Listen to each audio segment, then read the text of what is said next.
inna lillahi wa inna ilaihi raji'un, inna lillahi wa inna ilaihi raji'un.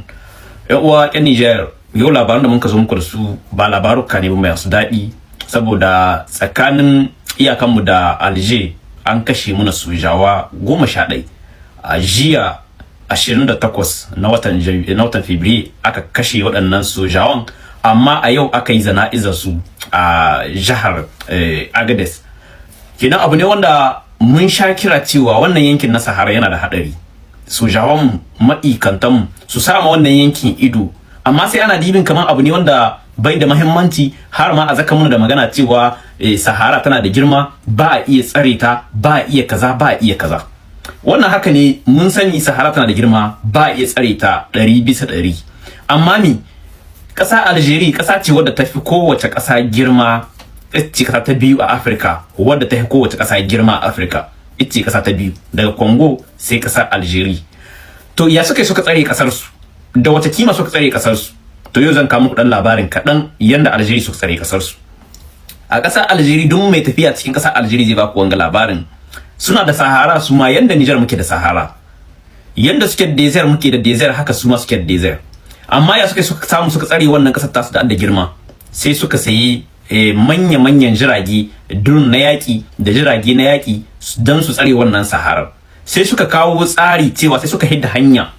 Misali, in zaka tafiya Libya sai a fidda hanya guda, a ce doka ce duk wanda zai tafiya Libi wannan hanyar ita zai bi. In ya kauce yayi ratse yanda ake yi, to wannan jiragen drone kin za su yi bambardan mota shi ko shi waye, za a kona mota shi, kuma in ma yana ciki shi ma za a kashe shi. Haka suka kawo wannan tsarin. Kowa wanda ke tafiya Algeria ya sani, tsakaninmu da Alger an sha bambardan motoci na ƙyan Niger. Ban manta wata shekara na tafiya tsakaninmu da iyaka da Algeria, har mun ka samun rahoto cewa akwai waɗansu abokan tafiya waɗanda suke cikin mota. Wannan lokaci suna ɗauke da afarai ta gina zinariya, sun tara ta tsaye kamar bindiga a cikin motar. Jirgi na Algeria drone yayi bambardan wannan motar, har yake cewa ya azama kammai ne suke ɗauke da su. Kowa ya sani wannan yankin na Algeria suke tsaron ƙasar su.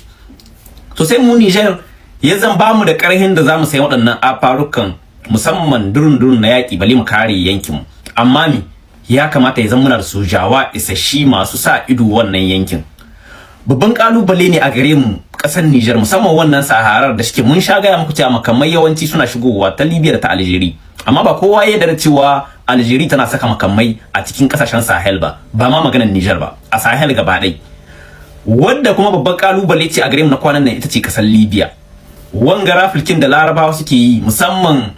a wajen mina nake cewa a wajen iyakanmu da mina nake cewa da Gatroni, suna nan ga yin wani babban rafil da suke nan da yi, musamman garin Sabha suke so su kori duka waɗansu ɓata gari, waɗannan ɓarayen da ake kora suna kwarara suna shiga Niger, saura su shiga Niger, saura su shiga Chadi, saura su shiga Alger, saura su wuce zuwa ƙasar Mali. Wanda waɗannan mutanen kun kowa ya sani ɓarayi ne, kuma suna ɗauke da muggan makamai. Kenan sojawan mu aiki bai same ku ba. Yana da kyawu wanga koran da sojawan Libya suke yi a sama ƙasar mu ido, ku ɗauki mataki, saboda in sun shigo kar a bar su zauna cikin Niger. Saboda barayi ne na ƙasar Libya ko ƴan ta'adda ma za a ci, tunda a cikin su ne Muhammad Salah shike, kuma kowa ya gani lokacin da ake da korar su ana bincika su aka kama Muhammad Salah. Yanzu zan samu kun dan guntun bidiyo kaɗan ku saurara, da shi na jima na ga muku ta ƴan Niger makafi ne, kin ji gare mu, ko mutuwa aka ce dan Niger in ka je wuri kaza zaka mutu, in ba ya ji ya ga ya mutum bane ba zai yadda ba. Kenan ku saurari wannan bidiyon kuma ku ga motocin da aka koro da kasashen Libya, kuma suna kwarara suna shigowa kasar Niger, saura su wuce Chadi, saura su wuce Algeria, saura su yi Mali. Kuma waɗannan mutanen suna da hadari, mun dai gaya muku. Al'umman da ke cikin wannan gida mai albarka, wannan bidiyo da na tura din nan da wannan buzanci da wannan wanda ke buzancin nan, wannan motoci da kuka gani waɗanda an kawo barayin da aka wace daga Gatron ne,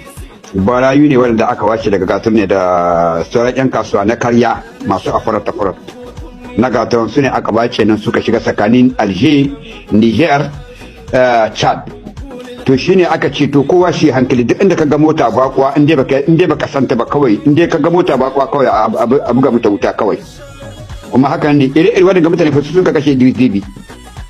Ire-ire su ne tura suka hada kai da su suka kashe Idris Deby. To saboda haka su ne yanzu Libya ta kora yanzu suka wace cikin wannan sahara shine dalili wanga abu saboda haka sahara nan yanzu ba ta da kyau saboda haka kowa shi ta kasan san masu son tafiya da kawai har yanzu dai ku kara hakuri duk wani wanda zai baku wani romo ya ce muku a sabha mutane suna tafiya ƙarya yake ko shi waye ko kuma dan waye duk wani commission zai fito shi muku sabha mutane suna tafiya ƙarya yake billahi da ƙarya yake ko wane ko kuma dan waye muna da su ga sunan gataran wanda ba sa shi magana ga sunan jibi a gataran abinda za su shi yanzu ya har gagar su saboda haka akwai diyana ciki wanda hanyar gudan ma sabha yake da zama ma kawai kuma iyayen shi sun yi da shi ya zamna ya ce a shi tafiya shi ke tuna nan gataran su kullum da sai ya karewa a tura mai na abinci saboda haka duk wani commission da zai baku dadin baki ya ci muku wallahi ana fita ƙarya yake yi ko shi kuma ko dan waye na ga gaskiya na ga muku ga magana ba wanga magana ban ki ba duk inda za a kai ta akai ta wallahi kowa shi kiyaye saka kowa shi kiyaye hayyan na hayyan da ba samu ba wannan gungun mutane ko ne barayi ne da aka wace daga gataran daga shinub din nan duk wani shege duk wani barawo sun shiga saharan nan su tura abin galarabun kuma mota kusan 700 mota kusan 500 ta tayi har Moscow tomo sun kama hayyan na har Moscow tomo saboda haka kowaye yake muku hayya ta budu kariya yake ko shi dan waye babu hayya kowa duk wanda ya mai kashi ya kunce haku ga bayan azumi kakana magana take wanda bai yadda ba kuma ga hayya shi ta yi dan na san Nigerian ba jin suke ba kunnuwan su kawai a dike suke ba jin suke ba ga hayya to masha Allah muna fatan al'umma kun da ji da kunnuwan ku kenan wanga sako ne zuwa ga sujawan su san da cewa akwai kalubale wanda kenan ga tunkaro su kenan su dage su tsawata ma ikunan da suke tsaron tsakaninmu da iyaka da Libya musamman shine wannan waje adda matsala halin yanzu saboda koran da Libya ke yi waɗannan yawancin su ƴan ta'adda ne kuma kowa ya sani mutane ne masu haɗari a cikin ƙasar Libya duk wani mazauni Libya ya san su mutane ne masu haɗari suna ɗauke da makamai kuma suna ta'addanci a nan ƙasar Libya duk wasu sarrafa